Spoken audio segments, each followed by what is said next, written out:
4장 전체가 뭐 다 본문인데 마지막 그 결말 부분만 이렇게 좀 봉독했습니다. 여러분 TV 드라마를 보다 보면 왜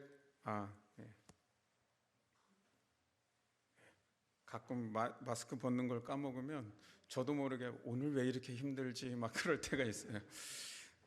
설교할 때만 벗고 하겠습니다.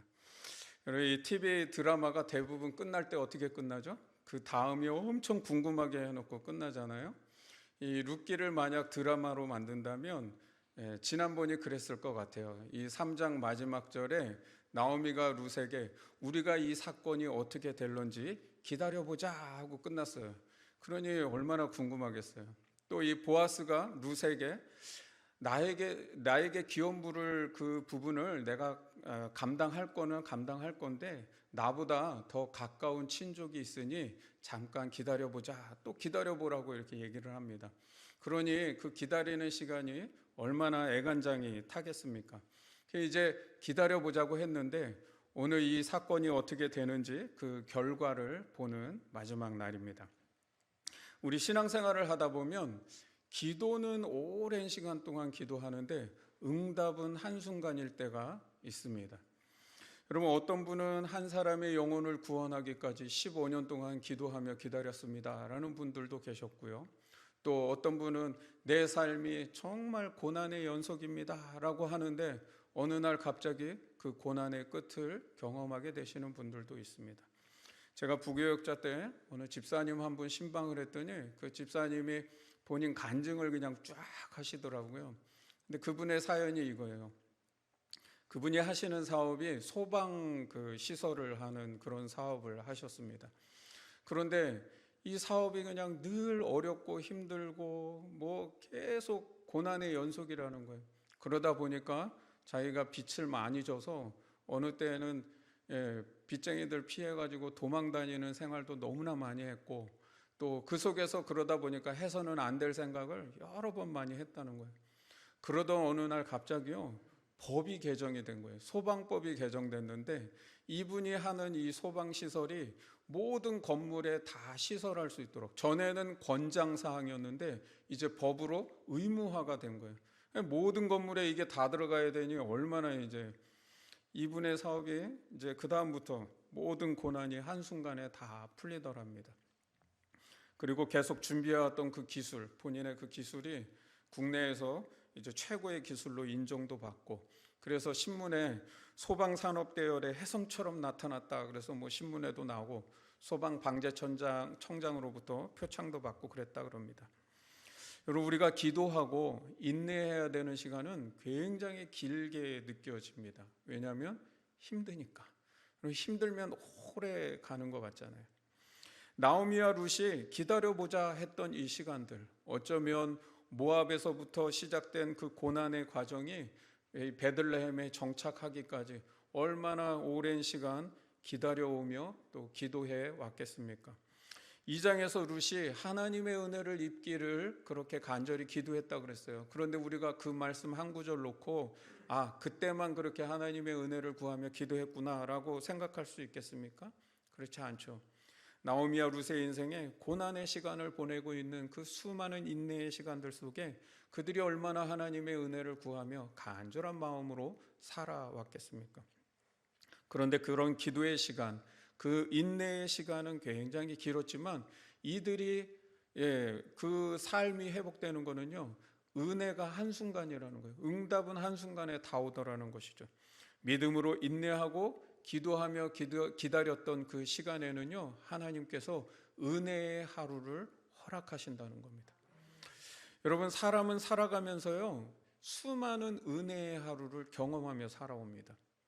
뭐 예를 들자면 태어난 날, 여러분 내가 어디서 누구에게 어떤 가정에 태어났는가, 그 태어난 그 하루가 굉장히 소중하죠. 여러분 그 은혜의 하루 때문에 인생의 방향이 그냥 확확 달라질 수 있다는 겁니다. 우리 학생들에게는 고등학교 3학년 과정 동안 그 3년을 힘들게 공부해왔는데요 사실 하루의 결과가 다 나버리잖아요. 여러분 또 고시 시험을 준비해온 분들 뭐 몇 년씩 준비하잖아요. 그렇지만 하루의 결과가 다 나죠. 취업 준비했던 우리 청년들 하루 면접으로 모든 게 다 판단이 돼버립니다. 여러분, 우리가 살아가다 보면 어떤 경우는 하나님께서 서서히 이루어 가시는 문제들이 있다면, 또 어떤 경우에는 오랜 기다림 속에 그냥 그 은혜의 하루 동안 모든 것을 다 역사하실 때가 있다는 겁니다. 나오미와 룻이 기도했던 기도의 제목들 사실 하나도 이루어지지 않고 계속 기다리고 있었습니다. 그런데 하나님께서 오늘이라고 하는 그 은혜의 하루 동안에 이들에게 모든 것들을 다 응답하셨습니다. 하루는 그만큼 중요한 시간이라는 거예요. 여러분, 창세기에 보니까 하나님의 하루를 이렇게 기록하고 있습니다. 하나님이 하루에 빛을 창조하셨고 하늘을 만드셨으며 땅과 바다와 태양계를 만드시고 모든 식물과 모든 동물과 인간을 창조하셨다. 그래서 하나님의 하루는 천년이 하루 같고 하루가 천년 같다라고 성경은 말합니다. 하나님의 하루는 뭐냐? 모든 역사를 이루기에 충분한 시간이며 하나님은 그 은혜의 하루를 우리의 인생 가운데 베푸신다는 겁니다. 여러분, 3장 마지막에 나오미가 뭐라고 말했습니까? 오늘 이 일이 성취되기 전에는 쉬지 아니하리라. 여러분, 하나님은 성실하신 하나님입니다. 우리의 인생 가운데 이 은혜의 하루가 역사되기까지 하나님은 쉬지 않고 일하시는 분이시라는 거예요. 오늘 여기 룻기 4장에 바로 그 은혜의 하루에 어떤 일들이 일어났는지를 기록하고 있습니다. 그리고 1장에서 우리가 보았던 나오미와 룻의 인생이 어땠어요? 절망과 실패와 괴로움으로 가득 찬 비참한 인생이었는데 그들의 인생이 이 4장에서 어떻게 회복되고 어떻게 바뀌었는지를 보여주면서 룻기는 하나님의 은혜가 무엇이냐, 우리 가운데 베푸시는 그 인애, 그 헤세드가 무엇이냐를 말씀해 주고 있습니다. 오늘 이 룻기 이제 마지막 말씀을 보는데 이 마지막 4장 말씀을 통해서 우리에게 그 은혜의 하루를 기다릴 수 있는 믿음과 용기를 얻는 시간 될 수 있기를 주님의 이름으로 축원합니다. 그러면 이제 1절부터 보시면 나오미와 룻의 이 하루가 어떻게 은혜의 하루로 펼쳐지고 있는지를 보겠습니다. 1절 말씀 보시면 보아스가 성문으로 올라가서 거기에 앉아 있더니 마침 보아스가 말하던 기업 물을 자가 지나가는지라. 보아스가 그에게 이르되 아무개여 이리로 와서 앉으라 하니 그가 와서 앉으매. 여러분, 여기 이 말씀에서 눈에 번쩍 뜨이는 말씀 하나가 있죠. 빨간색으로 다 칠해놔가지고 답이 다 나와 있어요. 네, 마침이라는 단어예요. 우리가 이미 2장에서 인간의 우연한 일상 속에 하나님의 필연적인 은혜가 흐르고 있다는 것을 말씀했습니다. 우리는 전혀 알지 못하고 그냥 우연한 일상을 살아갈 뿐이죠. 그러나 그런 우연한 일상 속에 하나님은 필연적 은혜를 예비하고 계신다는 거예요. 그 예비하신 은혜를 계속 베풀고 계신 거예요. 룻이 보아스의 밭에 갈 때에 뭐 계획하고 갔습니까?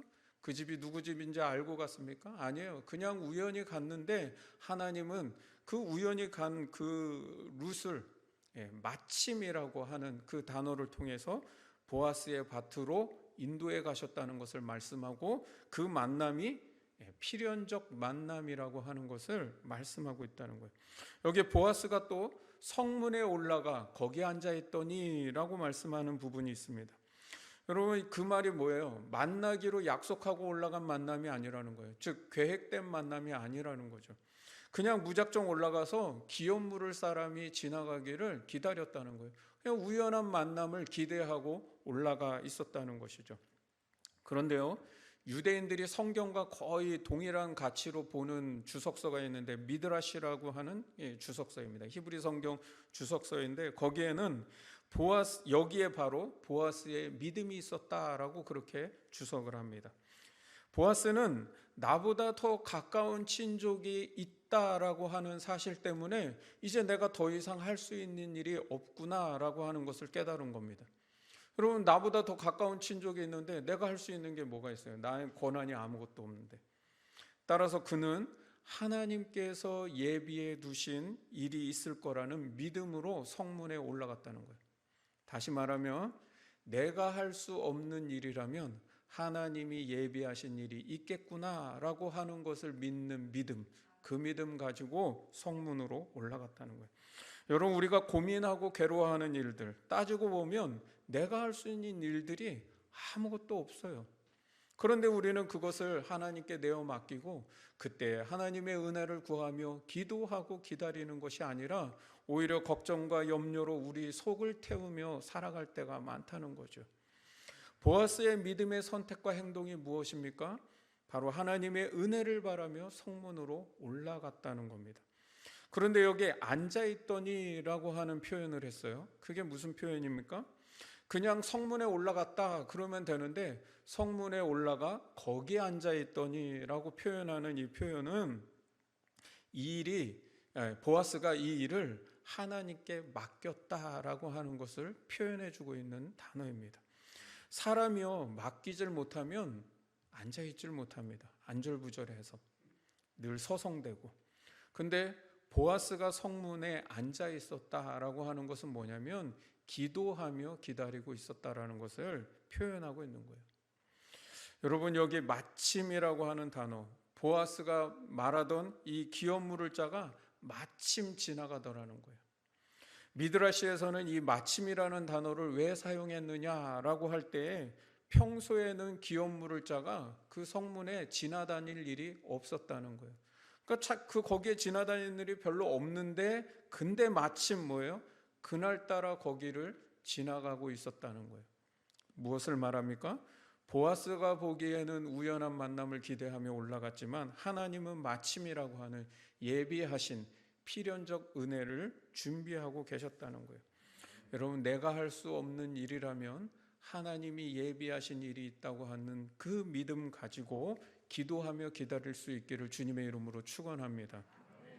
2절에 보니까 보아스가 그 성읍 장로 10명을 청하여 이르되 당신들은 여기 앉으라 하니 그들이 앉으매.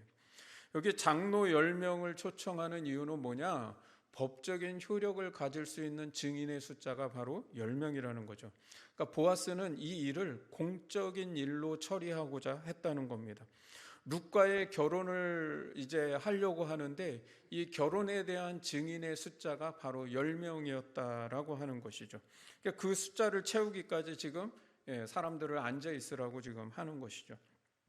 그런데 처음 나오미의 계획은 룻이 보아스를 만나게 될 줄 전혀 몰랐습니다. 그리고 이 나오미의 계획에는 기업을 물을 것까지는 생각지도 않았다는 것이죠. 여러분, 나오미가 룻에게 그랬어요. 너 오늘 누구의 밭에 가서 일하고 왔느냐? 그랬더니 룻이 오늘 뭐 어떻게 갔는데 보아스라고 하는 사람의 집에서 이삭 줍고 왔습니다 하고 얘기하는 거죠. 그때 나오미가 깨닫는 거예요. 그는 우리의 기업을 물을 사람이다. 하나님이 지금 우리 가운데 은혜를 베풀고 계시구나 라고 하는 걸 그때 깨달은 거예요. 그러니까 처음에는 기업 물을 생각조차 하지 않았죠. 왜냐하면 이들이 베들레헴을 떠날 때에는 어떻게 떠났어요? 고향 버리고 사람 버리고 공동체 버리고 다 버리고 땅 팔고 그렇게 해서 완전히 이민을 떠난 거예요. 그런데 무슨 낯짝으로 와서 지금 땅을 돌려달라고 기업 물을 것을 부탁할 수 있겠어요? 그런 마음이 하나도 없었죠. 단지 시어머니가 며느리를 보는데 너무나 안타깝고 불쌍하니까 아이고 저 딸 어떻게 해서라도 자기를 보호해 줄 남자 만나서 좀 안식을 얻고 그가 이제는 먹고 사는데 좀 부족함이 없도록 복된 삶을 살았으면 좋겠다 하는 그 시어머니의 마음으로 그렇게 구했을 뿐이라는 거예요. 그런데 하나님은 나오미의 생각보다 훨씬 더 큰 은혜를 준비하고 계셨다는 것이죠. 그냥 먹고 사는 정도의 해결이 아니라 그가 기업을 물을 수 있는 보아스를 준비하시고 계획하셨다는 겁니다. 나오미는 사적으로 요청을 했지만 하나님은 이 일을 공적으로 풀어가시면서 잠깐 누리는 안식과 복이 아니라 그의 기업을 회복시킴으로 인해서 영원한 안식을 누리고 영원한 복을 누리게 하신다는 겁니다. 여러분, 하나님은요 항상 우리의 계획과 생각보다 크신 분임을 기억하시기 바랍니다. 여러분, 내 생각과 계획은 항상 짧고 한계가 있을 수 있습니다. 그러나 하나님은 우리가 미처 생각하지 못한 것까지 이루시는 분이시고요. 항상 우리가 생각한 것보다 훨씬 더 좋은 결과로 우리를 이끌어 가시는 분이십니다. 아멘. 예. 여러분, 하나님을 신뢰하십시오. 그 하나님이 우리를 인도해 가십니다. 4절 말씀에 보니까 내가 여기에 앉은 이들과 내 백성의 장로들 앞에서 그것을 사라고 내게 말하여 알게 하려 하였노라. 만일 내가 물으려면 물으려니와 만일 내가 물으지 아니하려거든 내게 고하여 알게 하라. 내 다음은 나요 그 외에는 물을 자가 없느니라 하니 그가 이르되 내가 물으리라 하는지라. 여기 물은다는 말이 계속 나오죠. 이 물으다라고 하는 말은 히브리어로 고엘입니다. 그래서 이 제도를 고엘 제도라고 하죠. 영어로는 리딤입니다. 리딤. 구원하다, 상환하다, 채워주다, 만회하다, 그런 뜻들이 있습니다. 하나님께서 이 고엘 제도를 두신 이유는 이스라엘 공동체의 생명과 재산을 보호하고 또 가문을 지켜주시기 위해서 공동체 안에 누군가 그 가문이 무너지고 그들이 재산과 생명을 잃을 위기에 놓이면 다른 형제들 또 다른 친족들이 그것을 사서 대신 돌려주도록 해서 가문을 지키고 생명과 재산을 보호하도록 만든 제도가 고엘 제도예요. 하나님이 명령하신 거예요.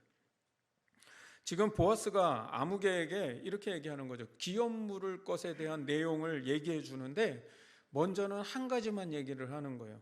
당신이 지금 가장 가까운 친족으로서 우리 형제의 엘리멜렉의 땅을 사서 나오미에게 지금 돌려줘야 되는데 그 기업 물을 책임이 당신에게 1순위가 있습니다. 당신이 이것을 물으겠습니까? 만약 물으지 않는다면 내가 하겠습니다 라고 하는 거죠. 그런데 뒤에 속셈에는 본인이 지금 물을 걸 계산하고 물은 건데 변수가 생겼어요. 이 아무개가 내가 물으리라 하는 거예요. 당황스럽지만 보아스가 당황하지 않고 다시 그 다음에 기업물을 책임에 대해서 또 얘기를 합니다. 그게 이제 5절입니다. 보아스가 이르되 내가 나오미의 손에서 그 밭을 사는 날에 곧 죽은 자의 아내 모압 여인 루색에서 사서 그 죽은 자의 기업을 그의 이름으로 세워야 할지니라. 당신이 나오미의 기업을 물은다고 지금 했는데 그 말은 즉슨 모압 여인 룻과도 결혼을 해서 그에게 아들을 낳아줘야 되는 책임이 있는데 그것도 하시겠습니까? 라고 지금 묻고 있는 것이죠. 그랬더니 6절에 이제 그 기업 물을 자가 대답을 합니다. 나는 내 기업에 손해가 있을까 하여 나를 위하여 물으지 못하노니 내가 물을 것을 내가 물으라. 나는 물으지 못하겠노라 하는지라. 갑자기 아무개가 말을 순식간에 번복을 합니다. 나 물으지 못하겠다 그러면. 이 번복하는 이유가 뭘까요? 아무개의 생각에는 처음에 나오미 얘기만 하니까 나오미야 내가 결혼을 해서 내가 그 땅을 사가지고 돌려주면 나오미는 늙어서 아들을 못 낳을 것이고 그러면 나오미가 죽을 때 그 땅이 다 내 소유가 되고 그러면 나는 원래 구약시대 때는 하나님이 땅을 누구 거를 사서 소유하지 못합니다. 땅은 다 그 각자 지파에게 고유에게 남겨둬야지 그것을 내 것으로 만들지 못하거든요. 그런데 지금 이건 뭐예요? 합법적으로 내 거를 만들 수 있는 기회가 생긴 거죠. 그러니까 아이고 내가 물으겠다고 한 것이죠. 그러니까 자기 자식에도 상속할 수 있는 재산이거든요. 그런데 지금 룻의 기업까지 물어야 된다고 하니까 생각이 바뀌는 겁니다. 만약 룻은 젊었으니 이가 아들이라도 하나 낳기를 하면 내가 기업 물어준 이 모든 땅이 다 누구의 땅이 돼요? 룻의 아들에게로 다 상속이 되는 거죠. 결국 자기에게는 아무것도 남는 것이 없게 되는 거예요. 그러니까 지금 자기가 손해볼까 하여 포기하겠다는 겁니다. 8절에 기업을 물으지 않겠다는 법적인 증거로 신을 벗어 주었다고 말합니다.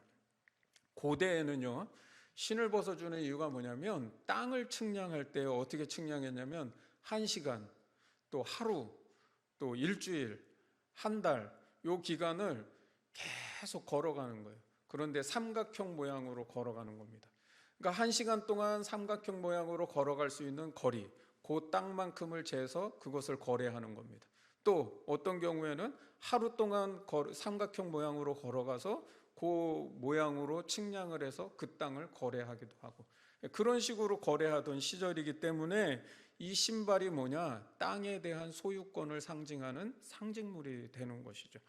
그러니까 신발을 벗어서 증표로 준다는 건 뭐냐면 나는 더 이상 이 땅에 대한 소유권을 주장할 권리가 없습니다. 포기합니다. 라고 하는 걸 뜻하는 겁니다. 그리고 이제 9절과 10절에 보니까 이제 이 은혜의 하루의 결말을 말씀하고 있는데 9절에 보아스가 장로들과 모든 백성에게 이르되 내가 엘리멜렉과 기럨과 말론에게 있던 모든 것을 나오미의 손에서 산 일에 너희가 오늘 증인이 되었고 10절에도 보니까 또 말론의 아내 모압 여인 룻을 사서 나의 아내로 맞이하고 그 죽은 자의 기업을 그의 이름으로 세워 그의 이름이 그의 형제 중과 그곳 성문에서 끊어지지 아니하게 하며 너희가 오늘 증인이 되었느니라. 9절은 보아스가 내가 나오미에 대한 기업 물을 것에 대해서 물으겠습니다. 그것이 오늘 당신들이 증인입니다 라고 하는 걸 말하는 것이고 10절에는 내가 룻에 대한 기업 물을 것까지도 책임을 지겠습니다. 그것 또한 당신들이 오늘 증인이 되었습니다 라고 말하는 거죠. 여기 9절에도 오늘이라는 단어, 10절에도 오늘이라는 단어가 나옵니다. 바로 이 오늘이 하나님께서 나오미와 룻에게 베푸시는 은혜의 하루라는 겁니다.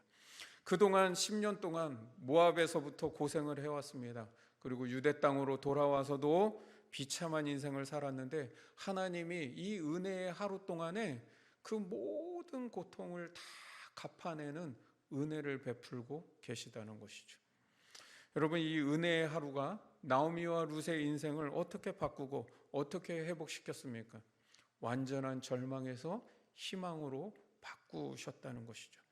나오미의 집에 소망이 있으려면 어떻게 돼야 되냐면 다 죽어가는 남편이라도 있든지 아니면 아무 능력이 없는 아들이라도 있든지 뭔가 이 재산을 상속받을 만한 남자가 있어야 되는데 지금 남자가 없기 때문에 뭐 이스라엘의 희년법이 있어도 아무 소용이 없어요. 고엘 제도가 있는 거? 이들에게는 아무 소용이 없는 겁니다. 희망이 없다는 것이죠.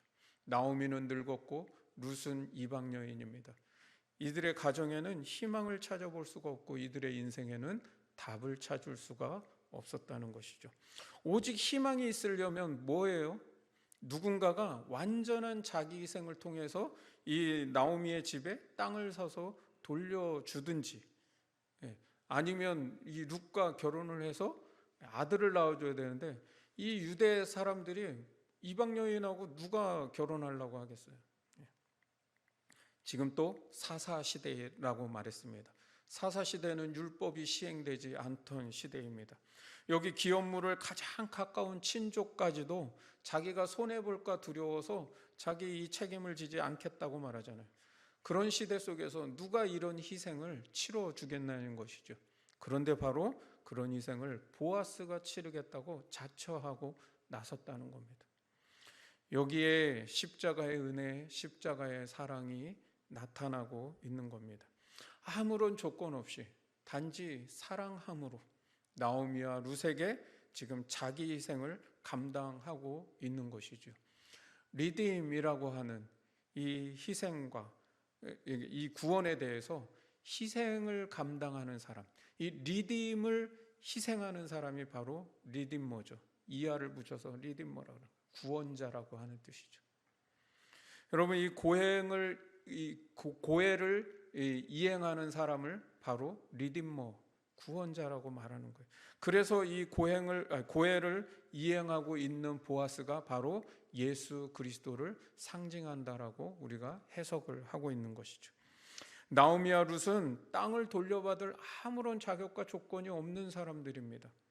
그런데 이것이 바로 십자가의 은혜요, 구원의 은혜를 말하고 있다는 것이죠. 예수님은 아무 대가 없이 그냥 십자가에서 우리를 위하여 대신 희생하시고 돌아가신 겁니다. 그런데 그 희생으로, 그 리딤을 희생하는 리딤머 때문에 나오미가 무엇을 얻었어요? 아들을 얻게 되었다는 겁니다. 16절에 나오미가 아기를 품에 안고 양육자가 되었다라고 말씀하고 있고요. 17절에 그 모습을 베들레헴의 이웃 여인들이 축복하며 이름을 지어줬다 그랬어요. 그 이름이 뭐냐면 오벳입니다. 오벳의 뜻은 섬김. 이 여인들이 왜 그런 이름을 지어줬을까? 보아스의 섬김과 희생으로 나오미가 아들을 얻었다 하는 뜻으로 오벳이란 이름을 지어줬을 거예요. 여러분, 그런데 중요한 건 이 아들 하나 때문에 나오미의 인생이 완전히 바뀌더라는 것이죠. 여러분, 아들을 인해서 어떻게 됐어요? 땅을 되찾을 수 있게 되었죠. 그리고 1장에서 우리는 나오미가 뭐라고 고백했어요? 내가 풍족하게 나갔다가 텅 비어 돌아왔다라고 하잖아요. 이 나오미의 텅 빈 인생을 완전히 지금 채워주시고 계시고 회복시키고 계시다는 거예요. 14절과 15절에 사람들이 찬송을 합니다. 하나님께서 나오미에게 기업물을 짤을 주셨다. 그의 아기의 이름이 유명자가 되기를 원하노라. 이 아들 하나 때문에 무명의 가문이 유명한 가문으로 바뀌었다는 것이죠. 여러분, 다윗의 조상이 되었잖아요. 지금 이 가문이. 또 15절에 생명의 회복자가 되셨다라고 말합니다. 이 나오미가 인생이 죽음의 인생에서 생명으로 바뀌었다는 것을 말씀하고 있죠. 또 노년의 봉양자라 말하는데 잠깐 동안 그냥 이삭으로 연명하는 그런 안식이 아니라 죽을 때까지 안식을 얻을 수 있도록 이제 하나님이 바꾸어 주셨다는 거예요. 모든 것이 이 아들 하나 때문에 하루아침에 다 모든 게 해결되는 역사가 일어났다는 거죠. 무엇보다 이 아들에게서요, 이 이스라엘의 최고의 성군 다윗 왕이 탄생하고 있다는 겁니다. 보아스와 룻은 다윗 왕의 증조부, 증조모가 되었다는 거예요. 룻기가 왜 이렇게 중요하냐? 하나님께서 제사장 나라를 세우시기 위해서 예비하신 이 다윗 왕이 바로 보아스와 룻의 가문에서 태어나고 있다는 겁니다. 예수님이 나중에 태어나시는 장소도 어디입니까? 베들레헴에서 태어나죠. 베들레헴이 어디예요? 보아스와 룻의 땅이죠. 고향이죠. 여러분, 룻기의 마지막 족보에도요, 참 희한하게 이 보아스의 아버지가 누구로 나옵니까? 살몬으로 나옵니다. 근데 이 살몬은 누구예요? 이스라엘이 여리고 정탐 갔을 때 그 정탐꾼들을 숨겨주어서 생명을 구해준 사람이 누구예요? 기생 라합이죠. 그 라합이 바로 살몬과 결혼해서 낳은 아들이 보아스인 거예요. 여러분, 아버지도 가나안의 이방 여인과 결혼을 하고 본인도 지금 모압 여인과 결혼을 하고 있다는 거예요. 하나님은요, 하나님의 구원 역사에 대단한 왕가, 제사장의 가문을 사용하시는 게 아니라 이렇게 아무 힘도 없고 알아주지도 않고 또 유대 사회에서는 무시당하고 멸시당할 수 있는 이방 여인을 통해서 다윗 왕가를 세우시고 메시아가 탄생하는 가문으로 세워 가신다는 겁니다. 성경이 기생 라합, 또 나오미와 룻, 보아스의 이 평범한 것 같은 인생을 하나님의 인류를 구원하시는 이 놀라운 구원 역사 가운데 사용하고 계셨다는 것을 보게 하신다는 겁니다. 여러분, 오늘 우리의 삶도 뭐 그리 대단할 만한 일이 일어나는 것 아닐 수 있습니다. 그러나 내 삶의 이 한 점 한 점이 하나님의 은혜가 흐르고 있다는 것을 여러분 볼 수 있어야 합니다. 아무것도 아닐 것 같은 평범한 내 인생 가운데에도 하나님께서 내 삶에 개입하시고 역사하셔서 하나님의 거대한 구원의 역사 가운데 나를 한 일부가 되게 하신다는 겁니다. 여러분, 나는 그저 내 평범한 일상을 살아간 것 같아요. 그런데 그런 나의 평범한 일상을 하나님이 개입하시고 하나님이 함께 하셔서 하나님의 선교를 이루어가고 계신다는 것이죠. 그래서 오늘 내 삶이요, 한없이 약해 보이고 또 아무것도 아닌 것처럼 보여도 하나님께서 그 평범한 내 인생을 이 세상을 구원하시는 하나님의 구원 역사 가운데 일부로 사용하고 계신다고 하는 그런 영적인 자부심을 갖고 살아가라는 겁니다. 여러분, 내 삶을 그만큼 가치 있게 여기고 소중하게 살아가라는 것이죠. 여러분, 그냥 세상에서 자존감이 있어야 돼, 사람이 자존감 갖고 살아야 돼, 그 말 때문에 나를 존중하는 그런 삶이 아니라 별로 그렇게 대단하지 않은 것 같은 평범한 삶을 하나님이 굉장히 귀하게 여기신다는 믿음을 갖고 살아가라는 거예요. 하나님의 그 거대한 구원 역사에 내가 한 포인트가 되고 한 일부가 된다고 하는 사실을 믿고 살아가라는 거죠. 그래서 우리의 이 하루하루를 믿음으로 살아가야 될 이유가 여기 있는 것이고, 가치 있게 살아가야 될 이유가 여기 있는 것이고, 우리가 힘들고 어려워도 버텨내고 이겨내려고 하는 이유가 무엇입니까? 바로 이것 때문이라는 거예요. 그의 믿음의 삶을 살아가라는 거예요. 이제 마지막 룻기 전체를 정리하면서 우리가 하나님의 은혜 속에 살아가기 위해서 룻기는 우리가 어떤 믿음으로 살아가기를 원하는가, 또 그렇게 말씀하는가를 같이 한번 살펴보고자 합니다. 첫 번째는 언약의 신앙으로 살아가라는 겁니다. 언약의 신앙. 이 룻기 전체를 보면은요, 언약의 신앙을 말하고 있어요. 하나님은 아브라함에게 약속했던 이 언약을요, 나오미와 룻의 가정에 하나도 빠짐없이 다 베풀고 있는 것을 말씀하고 있습니다. 나오미와 룻은요, 하나님의 이 언약의 축복을 받을 만한 일이 아무것도 없는 가정입니다. 여러분, 여기에 뭐 그렇게 잘난 게 있었습니까? 아무것도 없었죠. 그런데 하나님께서 아브라함에게 약속하셨던 그 언약의 축복을 나오미와 룻의 인생 가운데 다 베풀고 있다는 거예요. 아브라함에게 약속하셨던 그 약속이 무엇이었습니까? 땅에 대한 약속, 자손에 대한 약속, 내가 내 이름을 창대하게 하리라, 명성에 대한 약속, 너가 열방에 복이 되게 하겠다, 복에 대한 약속. 여러분, 이 네 가지 약속이 나오미와 룻의 삶에 그대로 다 이루어집니다. 나오미가 땅을 회복했죠. 기업을 물어서 땅을 되찾았어요. 땅에 대한 약속. 아들을 얻음으로 자손에 대한 약속도 다 받았습니다. 그 가문이 다윗 왕이 탄생함으로 인해서 어떻게 해요? 유명자가 되었죠. 여러분, 명성을 얻었습니다. 또 베들레헴의 유력자와 결혼함으로 인해서 다른 사람들에게 복이 되는 삶을 살아갈 수 있게 되었습니다. 땅과 자손과 명성과 복에 대한 모든 언약이 나오미와 룻에게 다 이루어졌다는 거예요. 하나님은 어떤 하나님이냐? 언약을 이루시는 하나님이십니다. 하나님은 우리의 연약함과 부족함을 보시는 게 아니라 우리가 하나님과 어떤 관계를 맺고 살아가는지를 보시는 거예요. 그래서 우리가 언약 관계로 살아가라는 거예요. 언약 관계. 여러분, 하나님은 우리가 하나님의 언약을 믿는 믿음이 있는가를 보시는 분이십니다. 여러분, 나오미와 룻의 입장에서 한번 생각해 보세요. 땅을 회복한다는 거 상상도 할 수 없는 일이었습니다. 아들을 얻는다는 거 더더욱 상상할 수 없었고요. 명성을 얻는 거, 아이고 명성은 고사하고 내가 무명자로라도 그냥 먹고 사는 것만이라도 잘 할 수 있었으면 좋겠다. 생명이라도 부지했으면 좋겠다. 그 마음 아니에요? 복의 근원이요? 복은 고사하고, 아유 남한테 복 주는 건 고사하고 나부터 좀 복 좀 받았으면 좋겠다. 이 마음 아니었겠어요? 오늘 우리도 어쩌면 하나님의 언약이 나에게 이루어진다는 것에 대해서 너무나 이렇게 거리가 멀게 느껴질 수 있다는 것이죠. 도저히 그게 믿겨지지 않을 수 있지만 여러분, 그 믿기지 않는 언약의 말씀을 하나님은 하실 수 있다는 믿음을 갖고 살아가라는 겁니다. 여러분, 하나님의 언약이 반드시 우리의 삶 가운데, 내 삶 가운데 이루어진다고 하는 그 믿음 가지고 언약 관계를 맺고 언약 신앙으로 살아가라는 겁니다. 그러면 하나님은요, 그 언약의 말씀 하나도 놓치지 아니하시고 우리의 삶 가운데 다 회복시키시고 다 축복하시는 줄 믿습니다. 여러분, 두 번째는 십자가 신앙을 가지고 살아가라는 겁니다. 십자가 신앙. 하나님은 하나님의 역사를 이루어 가시는데 항상 누구를 찾냐? 리디머를 찾고 계십니다.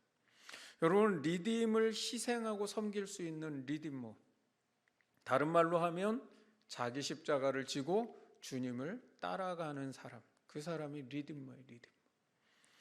여러분, 오늘 나오미의 가장 가까운 친족은 내 눈앞에 보이는 이익만을 추구하며 살아가는 사람이었습니다.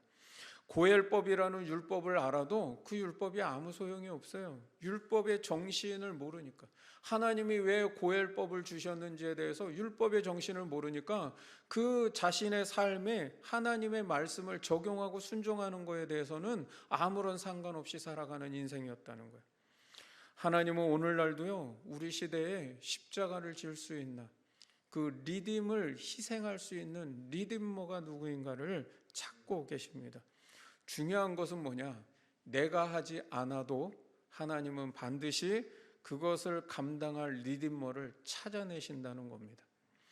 여러분, 하나님은 하나님의 역사를 반드시 이루어 가세요. 그리고 그 역사를 이루는 데 있어서 그 희생을 감당할, 그 리딤을 희생할 수 있는 리디머를 찾으시는데, 그 리디머에 내가 그것을 감당하고 희생한다면 얼마나 좋겠습니까? 그런데 내가 그거 힘들다고 그 리딤을 희생하지 않으면, 감당하지 않으면, 자기 십자가 지지 않으면 하나님은요 반드시 어느 누군가의 리디머를 찾아서 그 일을 이루신다는 거예요.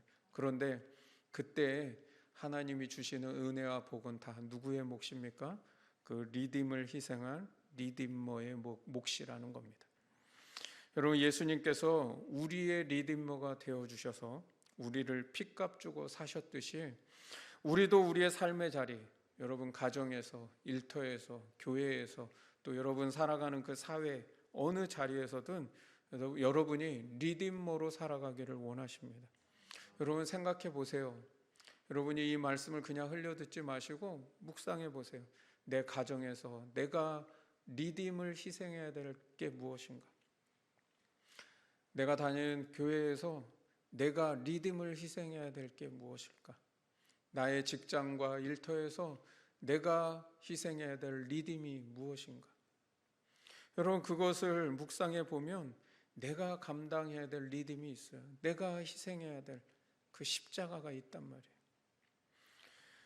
여러분, 그런 가정에서, 일터에서, 교회에서, 내 일상에서 내가 감당해야 될 리딤을 감당하면 바로 그 십자가의 희생이 오늘 우리의 삶의 자리에 하나님의 나라를 이루게 하고요, 또한 은혜의 하루가 되도록 역사하는 줄 믿습니다. 세 번째는 부활의 신앙으로 살아가라는 거예요. 부활의 신앙. 여러분, 룻기는요 리딤을 감당하는 리디머를 통해서 한 사람을 살려내고 있고, 또 한 가정을 살려내고 있고, 또 공동체가 살아나고 있는 부활의 능력을 보여주고 있습니다. 이 베들레헴 땅이 죽음의 문화에서 생명의 문화로 바뀌어지게 되었다는 것을 보여주고 있습니다. 그런데 이 부활의 능력과 역사가 하나님이 직접 나타나셔서 막 기적을 베푸시고 역사하시던가요? 그렇지 않죠. 룻기 전체 아무리 눈 씻고 찾아봐도 하나님은 어디에도 계시지 않았습니다. 하나님 보이지 않아요. 단지 믿음의 사람들이 믿음으로 살아가는 삶을 통해서 하나님은 역사하고 계시더라는 거죠. 이게 바로 부활신앙을 말한다는 거예요. 여러분, 부활신앙은 추상적인 게 아니라 내가 하나님의 백성으로 거듭난 삶을 살아가는 겁니다. 이제는 내 삶에 하나님이 나와 동행하고 계신다라는 사실을 믿고 의식하며 살아가라는 거예요. 코람데오 하라는 거예요. 여러분, 내 가정, 일터, 교회, 내가 서 있는 삶의 모든 영역 속에 하나님이 나와 함께 하신다고 하는 그 믿음 가지고 살아가는 것, 그것이 부활신앙이라는 거예요. 성경은요 세상의 삶을 광야의 삶이라고 표현하고 있습니다. 광야는 흔히 사람이 살 수 없는 땅이라고 말하죠. 그런데 그 사람이 살 수 없는 땅에 하나님은요 이스라엘 백성을 40년 동안이나 살게 하셨습니다. 그러니까 광야를 산다는 자체가 기적인 거예요. 여러분, 오늘 우리가 이 세상을 살아가는 자체, 이게 다 기적인 줄 믿습니다. 40년을요 만나와 메추라기를 먹이셨습니다. 옷이 헤어지지 않았다 그럽니다. 발이 부릅지 않았습니다. 또 구름 기둥과 불 기둥으로 그들을 인도하셨습니다. 이스라엘의 광야에서 살 수 있는 비결은 단 하나였어요. 하나님과 동행하라. 여러분, 광야에서 생명을 부지하기 위해 이스라엘 백성들이 해야 될 일이 아무것도 없었어요. 단지 하나, 하나님과 동행하며 살아가는 삶입니다. 여러분, 인생을 산을 정복하는 것처럼 살아가는 사람들이 많습니다. 세상의 세계관은 뭐예요? 인생을 산을 정복하는 것으로 생각하는 거예요. 그래서 그 산을 정복하는 게 인생의 성공인 줄 알고 그것이 인생의 목적처럼 살아간다는 것이죠. 그런데 성경은요, 인생은 광야를 사는 거라고 말씀합니다. 산을 올라가는 게 아니라 광야를 다니는 거예요. 인생은 산을 정복하는 게 목적이 아니라 이 광야의 땅에서 하나님과 함께 살아내는 게 목적이라는 거예요. 여러분, 하나님과 함께 살아가면서 은혜로 버텨내는 것이 광야이고 바로 우리가 살아가는 인생이라는 겁니다. 그러던 어느 날 우리가 하나님과 살아낸 그 인생을 뒤돌아볼 때에 하나님이 그 언약을 하나도 이루지 않은 것이 없구나라고 하는 것을 깨달을 때 은혜를 받는 것이죠. 우연한 일상을 살아갔을 뿐인데 거기에 하나님의 필연적인 은혜가 흐르고 있다는 것을 발견할 때에 우리가 그것을 은혜로 깨닫는 겁니다. 내가 생각했던 것보다 훨씬 더 큰 은혜, 더 큰 복을 허락하신다는 것을 알게 된다는 것이죠. 여기에 보아스와 룻이 알았겠습니까? 자기 자손 중에 다윗 왕이 탄생할 거라는 사실을. 그 아버지 이새도 다윗이 왕 될 줄은 꿈에도 몰랐습니다. 여러분, 거기에 메시아가 탄생할 줄 누가 알았겠느냐는 거예요. 여러분, 그렇다면요, 우리는 우리가 누리고 있는 이 은혜가 어떤 은혜인지를 생각해야 된다는 거예요. 여러분, 내가 생각하는 은혜의 크기보다요, 사실 우리가 받은 은혜는요, 훨씬 더 큰 은혜라는 거예요. 하나님은요, 분명합니다. 우리의 생각한 것보다 훨씬 더 큰 은혜를 우리에게 부어주시고 계십니다. 여러분, 우리가 지금 코로나 시대를 살아가면서 그동안 참 잘 견뎌왔습니다. 우리가 사도행전 말씀을 나누다가 잠깐 멈추고 시편 23편과 이 룻기의 말씀을 좀 잠깐 나누겠습니다 해서 5주 동안 우리 같이 이 은혜에 대해서 말씀을 나눴습니다. 그 이유는 2년 동안이라고 하는 이 시간이 결코 짧은 시간이 아니었다는 거죠. 우리 일안교회 첫 예배 드릴 때 기억나십니까? 지금이 3월이요, 일안교회 만 딱 2년 되는 때입니다. 첫 예배를 드리려고 할 딱 그 시점에 대구 신천지발 감염 확산이 팡 터지는 바람에 온 국민이 다 난리가 났고 교회 가면 큰일 나는 줄 알고 막 그래서 그때는 정말 예배를 어떻게 해야 되나, 목요일 날 그 뉴스가 막 터지는데 금요일 토요일 그 이틀 동안 오라고 해야 되나 말아야 되나 얼마나 고민을 했는지요. 그래서 하는 수 없이 영상으로 예배를, 그래서 우리 일안교회는 첫 예배가 영상 예배였어요. 그것도 장비도 없어가지고 제가 핸드폰으로 찍어가지고 유튜브에 올리는데 그것도 사연이 많습니다. 뭐 막 찍을 때 한참 다 해서 축도까지 다 마쳤는데 핸드폰이 꺼져 있더라고요. 과열돼서 언제 나갔는지도 모르겠어요.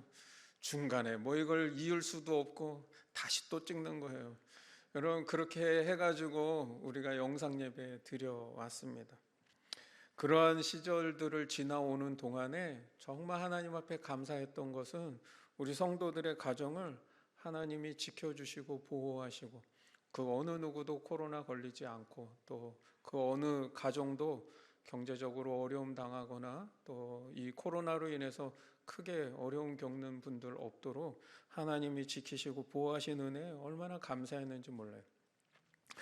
그런데 지금 이제 이 코로나 막바지에 이제 다다른 것 같은데 요 마지막에요, 한국이 지금 뭐 제일 많은 감염자가 나오고 있다 그러고요.